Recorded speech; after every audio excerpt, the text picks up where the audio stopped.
Hai guys, kali ini aku ngajak kalian buat lihat owner kita Bapak Afif Failasuf yang hadir dalam STIMIC Expo 2022 yang bertema Mahasiswa Merdeka Berjiwa Teknopreneur. Salam sejahtera bagi kita semua. Teman-teman apa kabar? Teman-teman Basek, yang di pojok kanan, pojok kiri, belakang, depan, apa kabar? Saya ulangi tadi jawabannya gini ya. Kalau saya tanya apa kabar, jawabannya baik, sehat, luar biasa. Boleh? Saya ulangi ya. Teman-teman apa kabar?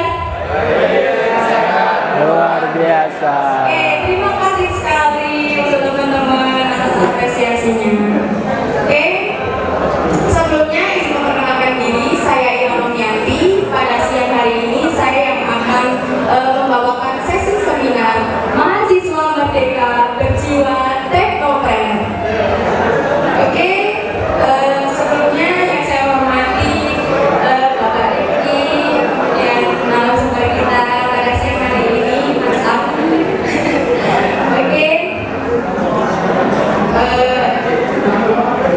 Seminar kita pada siang hari ini bertajuk Mahasiswa Merdeka Berjiwa Teknopreneur.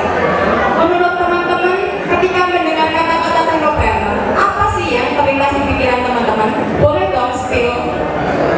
Boleh? Kalau mendengar kata teknopreneur, kira-kira apa sih yang terpikir? Apa Mas? Uangnya banyak. Ada lagi mungkin? Ayo boleh silakan spill dong. Masa? Ayo speak up dong. Gak usah malu-malu. Kita ngobrol-ngobrol santai aja ya Pak ya Mas ya. Iya. Oke. Kita kasih pada bingung tentang teknopreneur.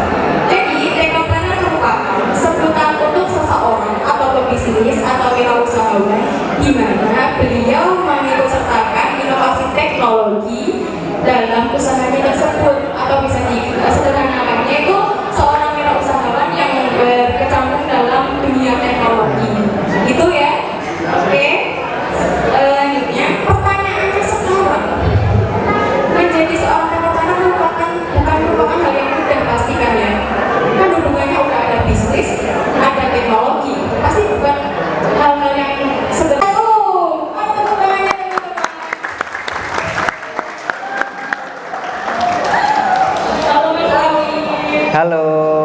Halo semuanya ya. Semuanya semangat dong. Masa kalau sudah kita yang luar biasa jawabnya halo. Jangan lemes dong, semangat. Terus sampai Kecil ini. Baterainya habis. Ya, ini enggak. Dua juga. Aman sih. Nih.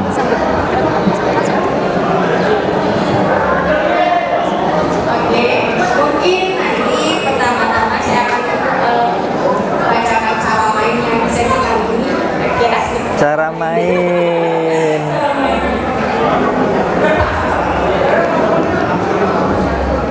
Cara mainnya nanti di awal mungkin Mas Afif akan memperkenalkan diri Pak. Mungkin dong seorang narasumber yang luar biasa mau memperkenalkan diri.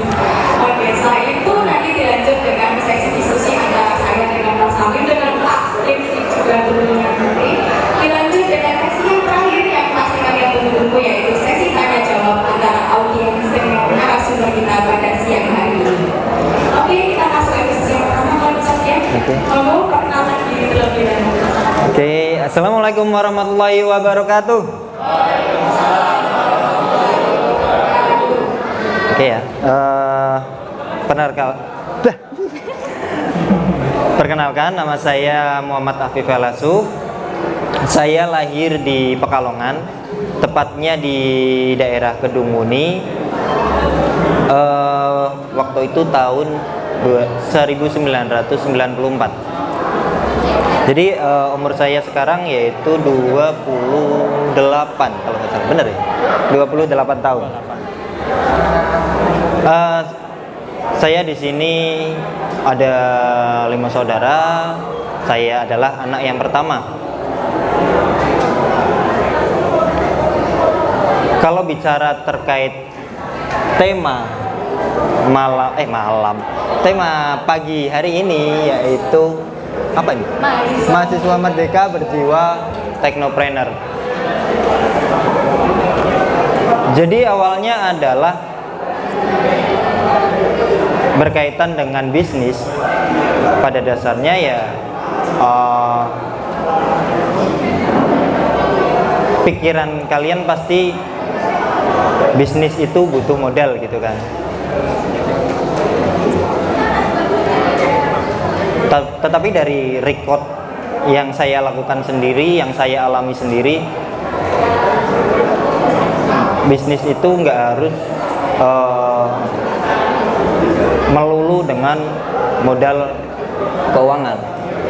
Jadi dulu saya awalnya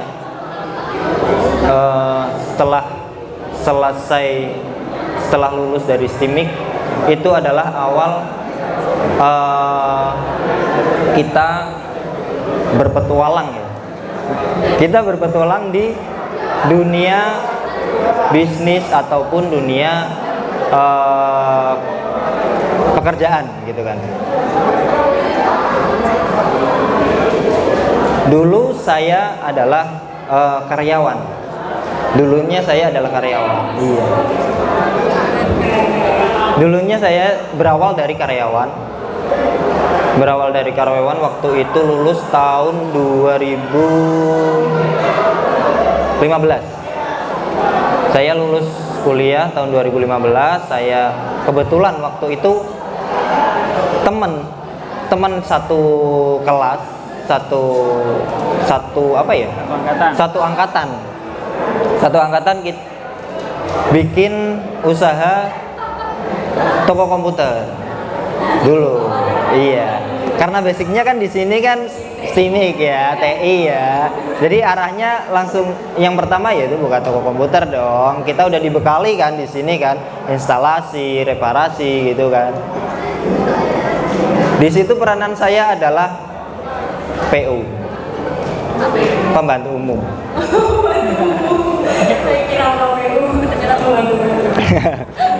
Waktu itu saya belum punya uang gitu kan, uang saku kuliah aja kita masih minta kan sama orang tua kan. Jadi kebetulan temen bikin usaha, ya udah kita bantu gitu kan. Di situ ada 3 bos, mereka juga patungan waktu itu. Ada yang bantu itu 2, aku sama teman satu lagi.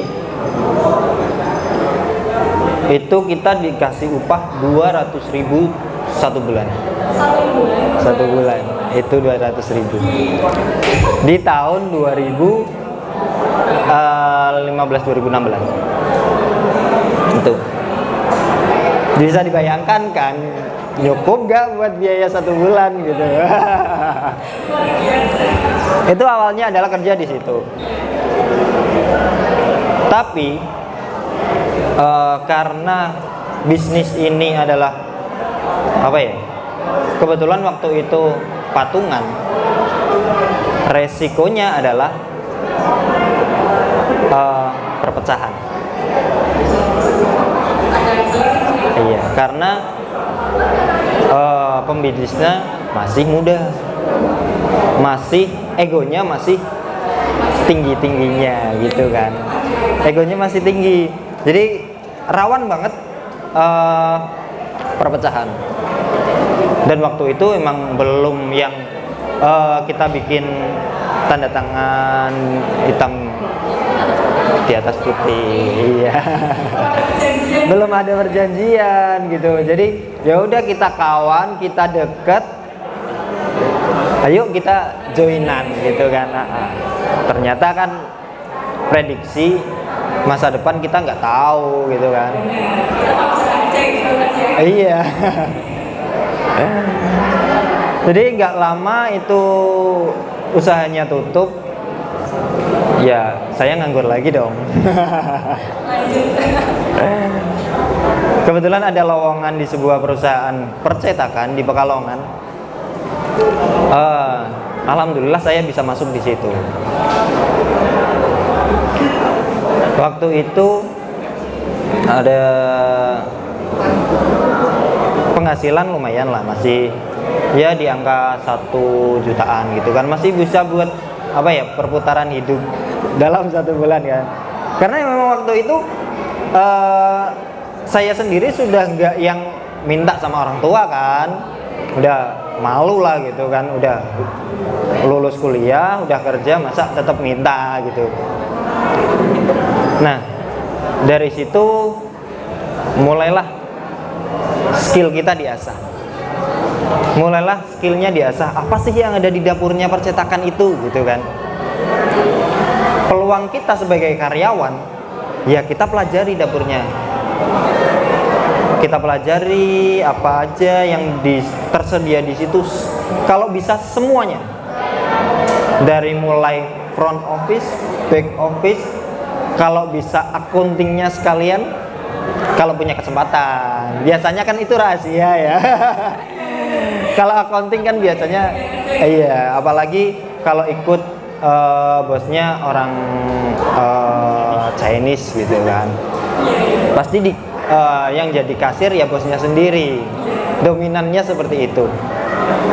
Ya, karena saya basicnya adalah teknik. Ya, teknik. Saya pelajari semuanya itu. Waktu itu ya gimana ya, bisa dibilang pikirannya mungkin agak kotor atau gimana. Ketika nanti udah tak pelajari semua, aku bisa keluar, aku bisa usaha sendiri, seperti itu. Pikirannya seperti itu kan, karena masih muda. Tapi nggak semua orang punya pemikiran seperti itu. Ada orang yang emang tipenya adalah karyawan. Ada tipe orang yang karakternya adalah pengusaha. Jadi kita tidak bisa memaksakan dia harus jadi pengusaha. Nggak bisa. Ada salah satu perusahaan yang sudah besar. Itu salah satu perusahaan multi level yang aku tahu menargetkan go 1% Indonesia menjadi pengusaha. Jadi bisa dikatakan bahwa 99% adalah karyawan gitu kan. Dan itu adalah target. Iya, itu adalah target, berarti lebih dari 99% dong yang jiwanya karyawan gitu. Dari situ setelah saya bekerja di percetakan itu, kebetulan momennya itu saya masih dekat sama istri saya yang sekarang gitu kan. Momennya adalah seperti itu. Dan apa ya, di fase itu saya baru bekerja 2 bulan. Baru bekerja 2 bulan. Orang tuanya istri saya nyuruh buat nikah kan, nyuruh buat nikah gitu. Kita sebagai seorang cowok mikir dong, uang dari mana, baru bekerja 2 bulan, itu pun masih buat hidup apa ya, buat hidup dalam 1 bulan tuh nabungnya nggak bisa yang lumayan gede banget gitu kan, karena waktu itu gajinya kan 1 juta gitu kan. Itu mikir keras itu. Jadi alhamdulillah, kita skip lah ya prosesnya ya. Alhamdulillah di tahun 2016 kita bisa melangsungkan pernikahan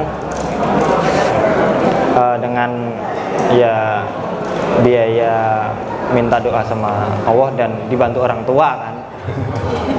Keterbatasan itu masih dibantu. Alhamdulillah disitulah kita, saya dan ya terutama kita ya, kita mulai merintis usaha. sebelumnya istri saya itu udah pernah mulai usaha duluan. Dia menjadi reseller sebuah produk skincare di tahun itu. Dan setelah menikah, karena saya juga basicnya di IT, TI, dan dunia percetakan, otomatis keluar dari situ jadilah reseller kan, reseller juga, jadi broker gitu bahasanya. Dengan bermodalkan komputer yang sebelumnya aku punya waktu kuliah gitu kan, dan printer, itu udah bisa jadi sebuah usaha. Keren dong ya, komputer sama printer aja udah bisa jadi. Iya, itu berarti hitungannya tanpa modal ya. Modal dari yang udah kita punya aja, kita kita tata, ini udah bisa jadi usaha. Waktu itu usaha saya berarti percetakan undangan. Awalnya percetakan undangan, dan istri saya adalah reseller skincare waktu itu. Jadi kita benar-benar yang kita curahin kerja, bangun bareng. Aku ya bantu di skincare-nya, istri ya bantu di percetakannya. Kita benar-benar fighting waktu itu hampir 20 jam sehari kita kerja. Kerja pakai kuda ini. Iya. Ya karena jiwa kita kan masih muda kan. Masih muda, masih fit-fitnya. Mau ngapain lagi kalau bukan ngejar ngejar yang udah kita targetin dari awal. Iya. Jadi berawalnya dari situ. Apa mau dilebarin lagi? Terus kan tadi kita ini dari awal Mas Afif cuma dibayar 200.000 per bulan, terus lalu juga masuk di perusahaan-perusahaan tadi. Kan itu awal-awal terus dapat dari calon kedua jadi terus cara gimana Mas Afif tuh kayak kangennya kayak oke, hari ini aku harus begini, yang konsep itu kayak punya pikiran itu tuh pengen jadi pengen. Sedangkan waktu itu Mas Afif kan ini ya dipepet sama modal, dipepet sama calon apa nih mau dinikahi gitu kan. Nah itu cara kita tetap fokus sama tujuan kita, sama ini kita, cara jiwa-jiwa terkepengen dari dasarnya itu apa Mas? Apa ya? Mungkin satu punya pikiran kayak tadi, punya pengen ke depannya tuh pengen hidupnya Iya. Targetnya Iya, target. Yang pasti setiap orang itu punya prinsip. Setiap orang punya prinsip, punya pegangan bahwa, dan impian pastinya kan. Kedepannya aku pengen seperti ini, seperti ini, seperti ini. Itu harus kita tanamkan dari dini. Iya. Apalagi kita yang dulunya orang berkecimpung di dunia organisasi kan, di kampus kan, pasti kadang di sela-sela pelatihan atau seminar pasti ada apa sih impian kamu ke depannya gitu kan. Ada materi-materi seperti itu. Nah, dari itu ya kita tetapkan prinsipnya kita. Tetapkan tujuannya itu seperti apa gitu. Tadi kita juga harus mentalnya juga harus kuat-kuatan gitu. Iya, pasti. Sebenarnya kan mahasiswa ya teman-teman ya, kita masih mahasiswa. Yang pegang dari teknokan itu kan pasti bingung gimana nih mentalnya harus siap saing sama teknokan yang udah sukses lagi. Orang yang punya pola pikir pembisnis dan pola pikir yang karyawan, itu pola pikirnya beda. Tipe orang yang karakternya pembisnis bisa mikir 10 tahun ke depan. Iya. Tadi udah kayak namanya peramalan. Iya. Ke depannya. Jadi beberapa orang yang sudah sukses sekarang, yang udah besar-besar, dia punya pandangan yang lebih apa ya, lebih terbuka lagi, lebih open minded ya bahasanya ya, bahasa gaulnya ya. Jadi dia kadang mereka bisa tahu apa nih yang akan kedepannya hype, yang akan kedepannya rame, terus peluang apa yang harus dilakukan, digeluti gitu. Jadi mereka bisa menerawang itu. Jadi awalnya kita belajar developer itu pertama kita harus punya mental yang kuat. Mental yang kuat. Kedua harus punya pemikiran yang kreatif yang rasain sama. Iya, harus. Terus kira-kira tips-tips apa nih Mas yang buat teman-teman mahasiswa mungkin yang ingin jadi developer yang sukses seperti Mas Afif? Kira-kira apa yang Mas tips? Boleh tahu nggak sih? Apa ya? Ya, yang pasti bicara tentang technopreneur berarti kan memulai bisnis, gitu kan? Memulai bisnis, pola pikir kita pasti modal kan yang pertama kan. Sebelum membahas modal, itu ada stepnya, ada yang harus dilakukan. Jangan sampai kita sudah curahkan modal, ternyata bisnisnya kurang berhasil ataupun gagal gitu kan. Itu jangan sampai. Jadi yang pertama itu karena berarti kan konsepnya adalah usaha sendiri, kita harus tahu apa ya, kita tuh, saya sendiri tuh orangnya seperti apa, kenali diri sendiri, betul. Apa kekurangan saya, apa kelebihan saya, apa yang saya suka dan apa yang tidak saya suka. Passion. Iya. Jadi jangan sampai kita terjun ke bisnis yang bukan passion kita. Capek. Iya. Iya. Sama juga konsepnya ke karyawan.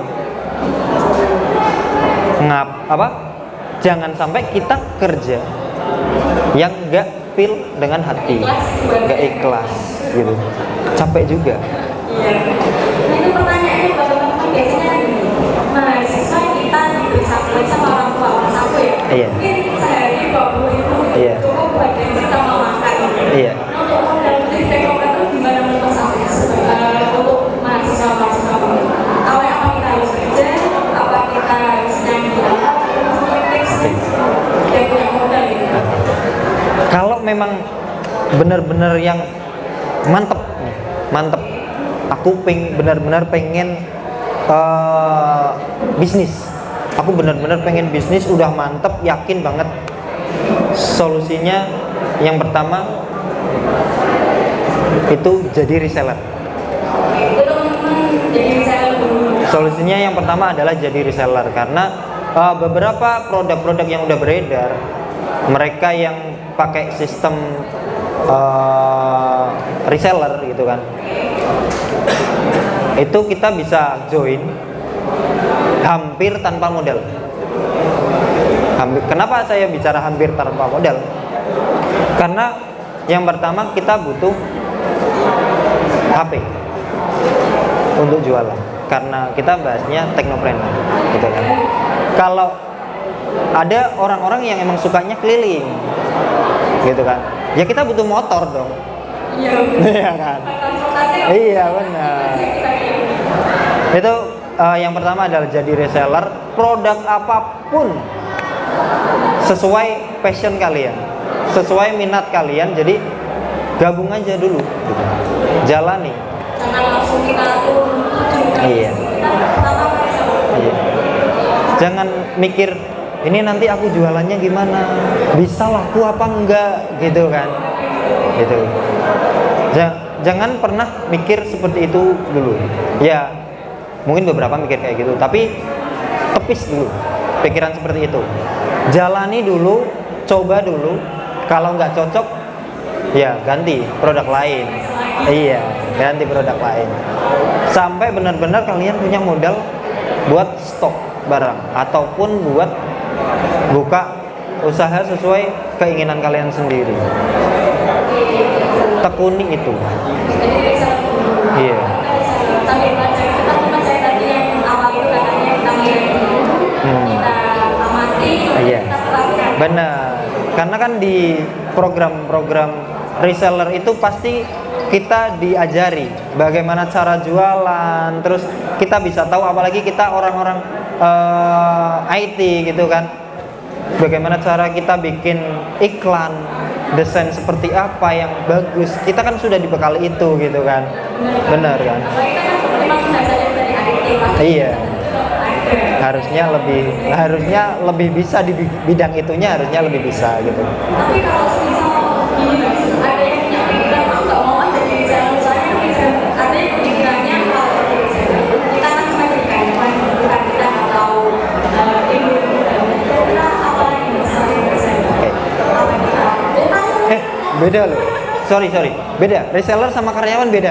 Iya. Ya, reseller itu kita punya usaha sendiri. Oh gitu. Gitu kan? Reseller itu kan berarti kita punya usaha sendiri kan? Cuma suppliernya emang suppliernya udah dalam bentuk produk jadi yang sudah siap kita jual. Itu reseller.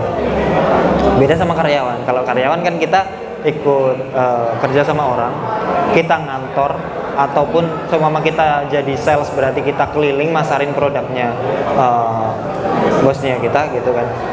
Dan itu ada SOP-nya gitu, ada prosedur-prosedur, peraturan-peraturan yang harus kita taati di perusahaan itu gitu. Iya, karena kita karyawan. Kalau reseller kan beda, kita mau kerja malam hari, kita mau kerja pagi hari, 24 jam. Kalau kalian kuat, ya lakukan gitu kan. Ngomong masih muda. Tapi kalau buat orang yang benar selain karyawan ataupun reseller, ada salah satu produk ataupun bukan produk, usaha.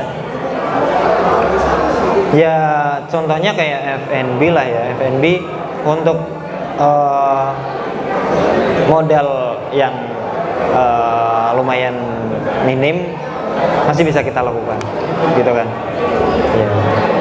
Perbedaannya yang ada sama Iya. Jadi aku ini kan mahasiswa mereka punya pemikiran yang mungkin kreatif gitu, pengen buat ini Iya. tapi kan butuh modal. Iya. Tadi kan nggak pengen bisa. Oke. Iya. Nah itu modalnya itu apa kita pinjam bank atau kita minta orang tua atau gimana? Solusinya gitu. Oke. Pengen punya Oke. usaha.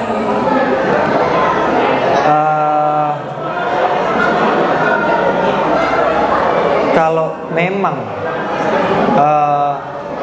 pengen usaha yang langsung besar, kalau nggak punya modal, mending jangan. Karena nggak ada modalnya. Kenapa? Pengalaman yang pernah saya lihat ketika kita pinjam perbankan atau apa, ya resikonya banyak. Yang pertama, kita nggak tahu bisnis yang akan kita lakukan berhasil apa gagal gitu kan. Yang kedua, kita harus ngangsur juga. Itu bisa dilakukan kalau memang orangnya udah ekspor. Iya. Nah, solusinya gimana? Cari investor. Kita siapin base bisnisnya kita, formulanya kita susun sedemikian rupa. Iya. Carilah investor. Syukur-syukur kalau nemu sih. Tapi itu caranya agak susah sebenarnya. Tapi kalau pengen ngumpulin modal, paling enak ya jadi karyawan. Pertama. Iya. Kenapa harus jadi karyawan dulu? Karena kita biar bisa tahu sistem kerja itu seperti apa. Jadi sebelum kita jadi bos, setidaknya kita udah merasakan dulu jadi karyawan. Jadi ketika suatu saat nanti karyawan kita melakukan hal-hal yang tidak kita suka, paling enggak bukan yang apa ya, kita frontal negurnya, karena kita sudah merasakan gimana beratnya jadi karyawan gitu. Kalau boleh tahu kan sampai berapa tahun mulai sendiri usahanya sendiri, kalau boleh tahu di ada tablet. Kalau di Andan Sablon itu baru 1 tahun. Baru 1 tahun. Tapi pernah nggak merasa kayak wah ini kayaknya pemikiran awal ini, Iya. pemikiran awal kayaknya usaha ini kurang diminati, makanya gitu pernah nggak sih masalah perasaan itu? Dari awal karena ini kita berarti aku sama istri itu konsepnya apa ya, kita kerja bareng, kerja tim gitu kan. Dari semua usaha yang kita lakukan kita kerjanya tim, dan dari awal enggak, sebenarnya ini jelek ya, dari awal kita nggak pernah yang buka usaha kita riset dulu, itu nggak pernah, itu jelek ya, tolong ya, itu jangan dilakukan, itu jelek. Langsung aja kita punya pemikiran, oh usaha ini buka, tapi itu jelek, itu bahaya. itu bahaya kalau modalnya nggak kuat, itu bahaya. Bagusnya kita riset dulu. Yang pasti kembali lagi ke tadi, kita riset diri kita sendiri dulu. Kita riset diri kita tuh karakternya seperti apa. Kemudian kita riset apa ya, peranan kita. Peranan itu maksudnya kita tuh cocok jadi pengusaha yang menjual produk atau pengusaha yang menjual jasa, karena beda. Terus Jadi kita tadi udah cerita dari awal sampai akhir gimana perjalanannya Mas Afif itu kan. Aku pengen tahu nih, Pak, kita juga pengen tahu kan seseorang yang jadi teknopreneur yang sukses yang punya banyak usaha, adalah kata-kata referensi ide atau gimana? Atau Iya, yang oke. di kamar mungkin kalau cowok mungkin paham kayak gini ya. Kalau cowok nih ya, kalau cowok tempat inspiratif itu adalah WC. Sorry ya, benar nggak? Benar ya. jadi kalian cari termasuk di sini. Beberapa cowok ya, nggak semuanya, tapi beberapa cowok itu di situ sambil ngerokok, itu biasanya ide muncul. Kayak gitu. Untuk cowok. Kalau untuk cewek, kadang ada tipe cewek yang sukanya jalan-jalan. Dari jalan-jalan itu nanti terciptalah sebuah ide, gitu. Jadi kalau Mas Afif ketemu, kalau Mas Afif sampai inspirasinya di kamar mandi. Itu jelek. Jadi kalau di rumah stres gitu ya. Itu jelek. Tapi gini, seorang pebisnis itu harus punya mentor, harus punya apa ya, kayak orang yang bisa ngasih solusi, arahan yang membuat kita tuh di jalan yang benar. Namanya mentor atau trainer gitu kan. Jadi harus punya itu, karena resikonya adalah kita apa ya, potensi gagalnya lebih tinggi kalau nggak punya mentor. Kalau gini Mas, mungkin teman-teman juga banyak tanya. Iya. Mas Afif kan punya banyak usaha. Iya. Kira-kira kalau pas buka lowongan kerja mungkin tipe-tipe yang Mas Afif inginkan dalam usaha Mas Afif itu orang-orang yang seperti apa? Yang pasti bisa desain. Iya. Yang pasti bisa desain. Karena beberapa kali aku kirim ke Stimik lewat Pak Reza beberapa kali. Dan beberapa karyawan saya juga alumni Stimik. Dan masih Mas Rago kayaknya masih kuliah di sini ya. Itu masih ada yang kuliah. Itu mas kameramen itu gimana itu orangnya di sana? Itu masih mahasiswa Stimik. Teman-teman kalau mungkin nanti pembina boleh kontak langsung sama Mas Afif. Boleh. Oke, jadi gitu Mas Afif, kita mungkin langsung sama sesi lagi bertemu sama teman-teman aja kali ya. Boleh. Udah lapar ya. Jadi teman-teman mungkin ada yang punya unek-unek, punya pertanyaan, punya hal-hal yang pengen ditanyakan ke Mas Afif. Aku pengen jadi entrepreneur, tapi kok gini. Monggo yang punya pertanyaan boleh langsung angkat tangannya, sebutkan nama dan prodinya. Boleh silakan. Gak usah malu, gak usah ragu. Monggo Mas Afif. Hai. Silakan jawab. Langsung aja Mas Afif. Mana suaranya? Ujung kanan, ujung kiri, depan, belakang. Oke. Udah lapar ya? Udah lapar pasti. Oke, teman-teman berarti juga boleh yang mau tanya silakan, monggo. Boleh langsung angkat tangannya, sebutkan nama dan prodinya. Iya, silakan ajukan pertanyaannya. Semoga saya bisa menjawab. Tapi kayaknya langsung aja yang mau tanya, ayo langsung. Gak usah pada bingung. Tenang, nanti ada pertanyaan surprise Mas ya. Nah, silakan ke sana. Ini saya udah bawain. Oh, udah dibawa. Ayo, harus dipancing kayaknya Mas Mama. Misalnya harus dipancing. Siapa yang mau tanya surprise? Ayo silakan. Mas, mbak-mbak yang ada di bazar boleh tanya kok. Gak harus yang itu depan aja. Terima kasih. Iya, benar. Ayo silakan. Oke Mas, monggo. Cek aja, kasih mic-nya. Atau boleh maju ke sini aja Mas. Oke.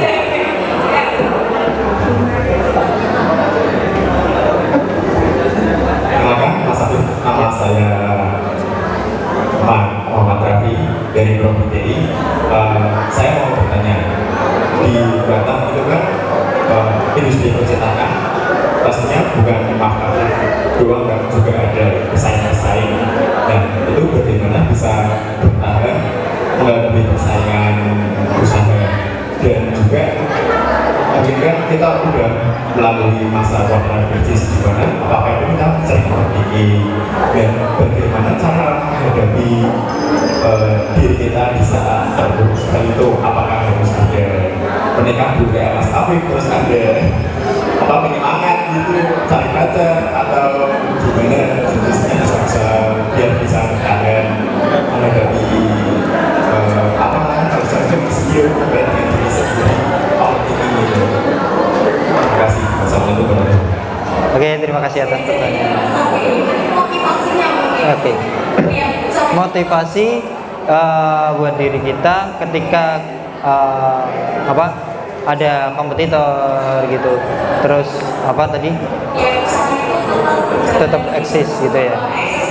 Iya. Iya. Kalau sesuai kita di Andon Sablon, kenapa saya membuka Andon Sablon gitu kan? Kenapa saya berani bersaing dengan kompetitor?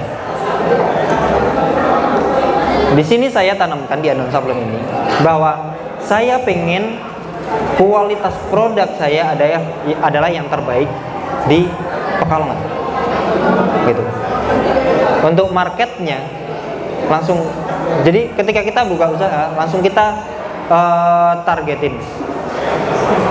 Untuk marketnya adalah waktu itu instansi, terus pengusaha yang punya pengusaha aparel, pengusaha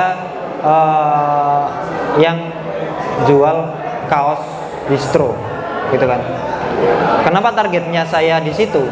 Karena saya produksi kain produksi kaos yang kainnya itu kualitasnya bagus, jahitannya dijamin bagus, dan saya mantep, targetnya adalah itu. Oke, jadi tadi jawabannya mungkin kita harus mempertahankan kualitas kita.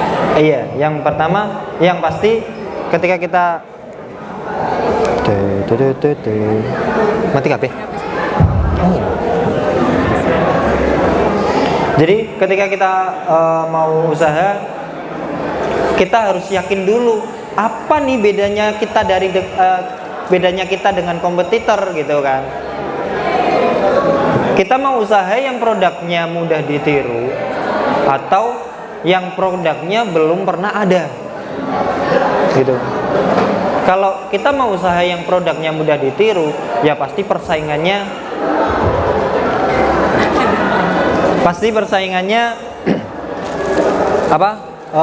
lumayan berat gitu kan.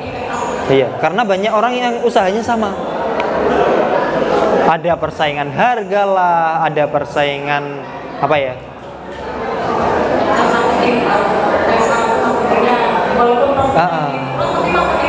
Bener, memang harus benar-benar kuat gitu kan. Nah, kalau kita usahanya di produk yang belum pernah ada, berarti kita harus benar-benar yang marketingnya kuat. Misi konteksnya itu kan apa? Yang kedua, biar terus semangat.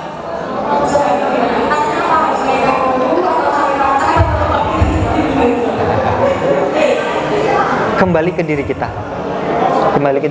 Kita ngaca siapa diri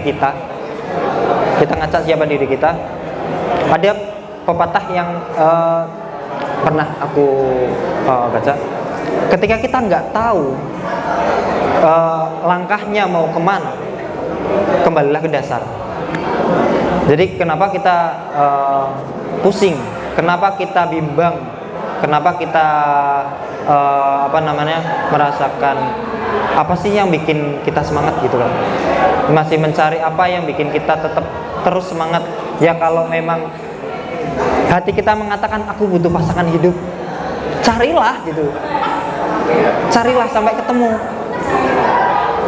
Kalau di dalam konteks bisnisnya adalah butuh mentor yang ngajari, coba cari. Banyak sekali orang-orang atau bahasa bisnisnya adalah coaching bisnis yang membuka peluang buat ikut kelasnya gitu. Carilah yang gratis aja dulu. Kalau nggak ada modal, kalau bisnisnya masih kecil, carilah yang free atau ikuti kelas-kelas pelatihan yang free di YouTube atau di Zoom, ataupun kita bisa nonton YouTube, banyak banget tuh motivator ataupun coach yang berkaitan dengan bisnis kan di YouTube kan, banyak banget gitu. Jadi itu sudah terjawab. Jadi kenali diri kita sendiri. Butuhnya apa? Ketika itu bisa dicapai, lakukan. Tapi kalau pasangan hidup, ya semoga cepat, Mas. Semoga cepat. Oke, itu tadi pertanyaan pertama. Mas nanti bagusnya ya. Oke, selanjutnya mungkin ada pertanyaan lagi, monggo. Boleh tanyakan. Oke, silakan Mas. Naik dulu lagi Mas. Iya.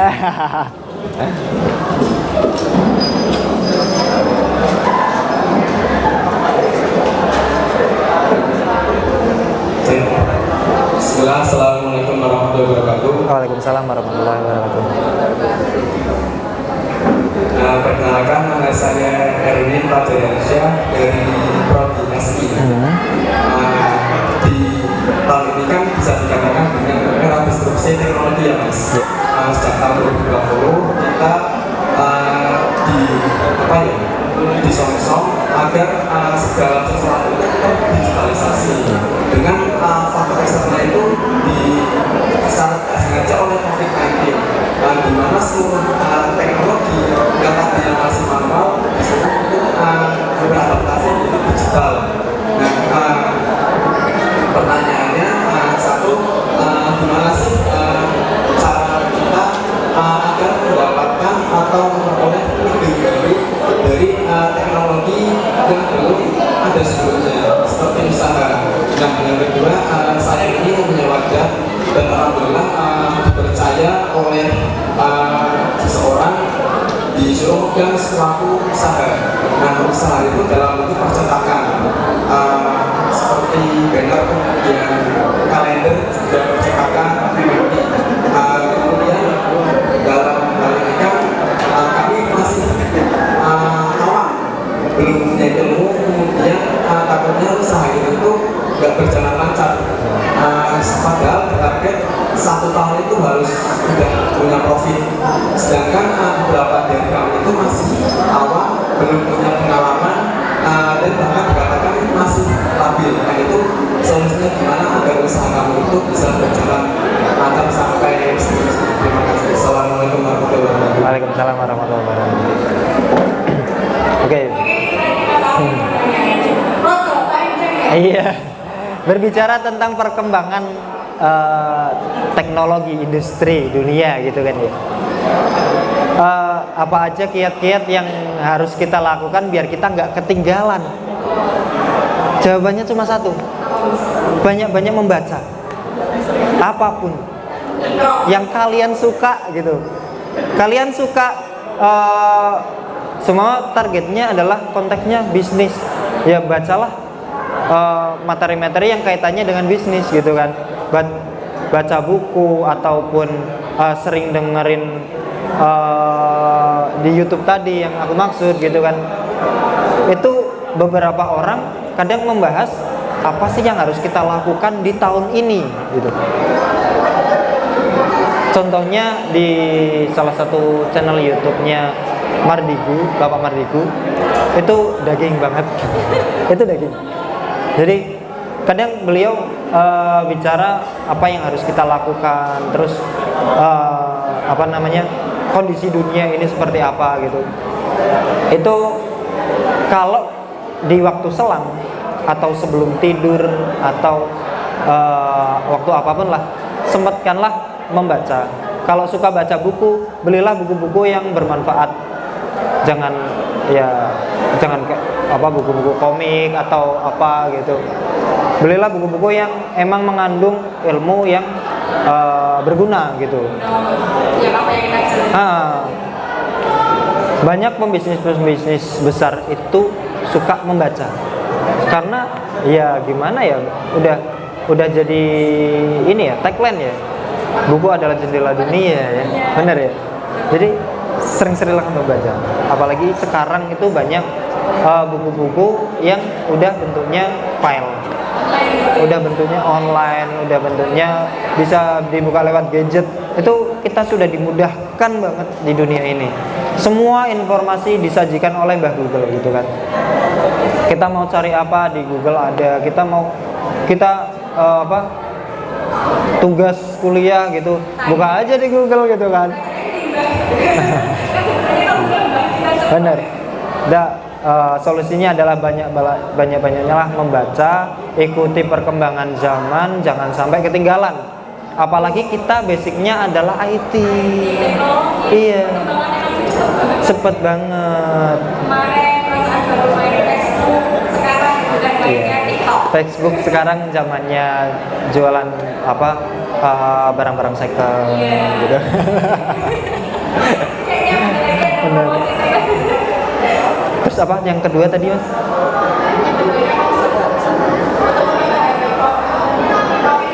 Oh iya, untuk mempertahankan. Berarti ini kondisinya adalah masnya dikasih masih awal, dikasih tanggung jawab sebagai manajer pengelola. Iya, manajer kan. Nah, saya pernah di posisi bosnya masnya. Saya pernah di posisi itu. Dan saya waktu itu melakukan kesalahan, sebenarnya adalah kesalahan yang besar karena memasrahkan tugas sama orang yang belum berpengalaman. Dan saya waktu itu nggak tahu sifat orang itu seperti apa. Tapi itu biarlah masalah saya ya. Kiatnya adalah masnya kalau punya teman atau tahu komunitas pengusaha atau teman-teman percetakan yang pernah kerja di percetakan, deketi, sharing, tanya. Karena kita harus tanya sama orang yang sudah pernah melakukan atau udah tahu apa yang harus dilakukan gitu. Jadi kalau memang kita nggak bingung kita arahnya harus kemana, ya paling enak tanya sama orang yang tepat, cari sumber lagi. Kalau emang bosnya tahu dan paham dunia percetakan, bos tolong dibimbing gitu. Jangan sampai bosnya pokoknya tak pasrah ke karo kowe.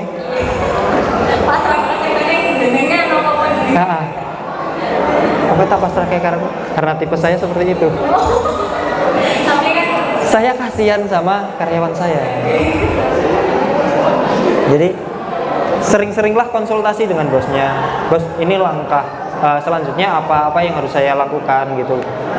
Sering-seringlah seperti itu. Jalin komunikasi yang baik gitu.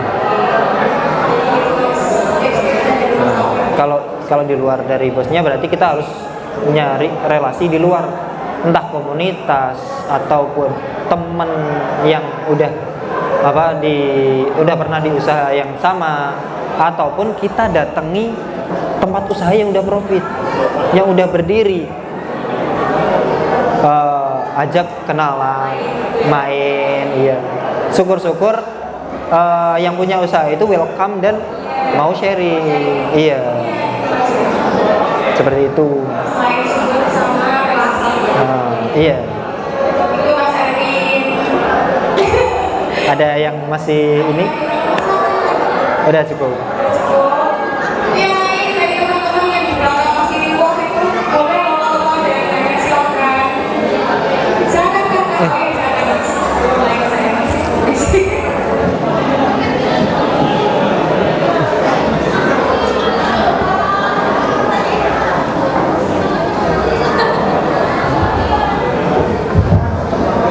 Assalamualaikum warahmatullahi wabarakatuh. Waalaikumsalam warahmatullahi wabarakatuh. Sebelumnya, nama saya Adi Setiawan dari Kota Putih dari Kabupaten. Izin bertanya mas. Nah, Mas Adi ini kan sudah memiliki beberapa brand. Nah, yang saya tanyakan adalah strategi pemasaran apa yang digunakan oleh Mas David di era digital sekarang ini, dengan maraknya ada Instagram Ads, Google Ads, dan juga yang baru-baru ini adalah TikTok Ads.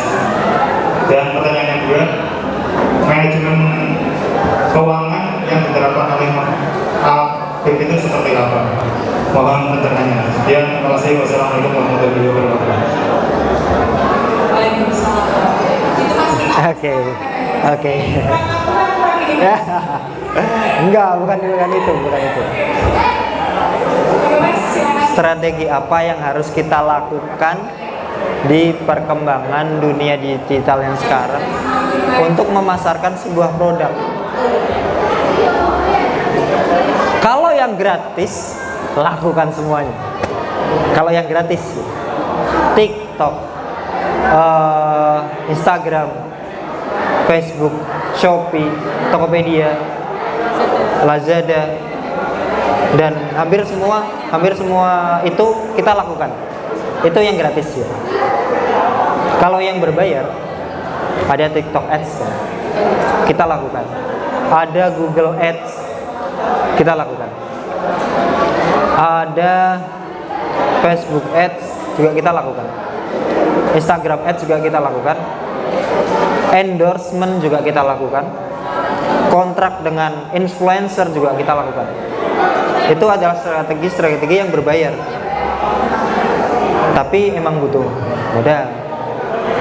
Kalau yang minim modal ya kita coba masuk ke influencer lokal yang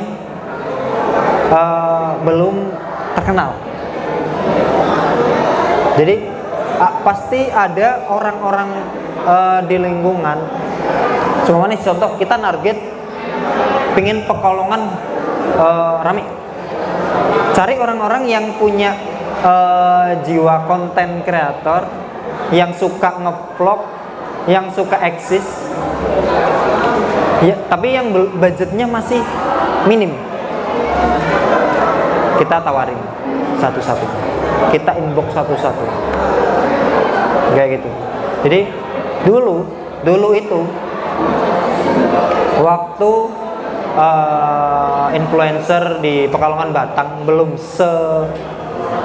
terkenal ini, pasti tahu kan influencer Batang Pekalongan kan. Itu dulu mereka fee jasanya ada yang seikhlasnya, ada yang 50.000, ada yang 100.000. Itu dulu di tahun 2017 kalau nggak salah. 2017-2018 mereka belum memasang tarif. Carilah orang-orang yang seperti itu. Sekarang banyak, apalagi dengan perkembangan dunia digital yang sekarang ya, itu banyak banget gitu. Terus apa lagi? Kiat-kiatnya seperti itu. Jadi apapun media marketingnya, kalau itu bisa kita lakukan dengan gratis, lakukan. Asalkan nggak yang ribet ya, nggak yang ribet. Oh iya, manajemen keuangan ya.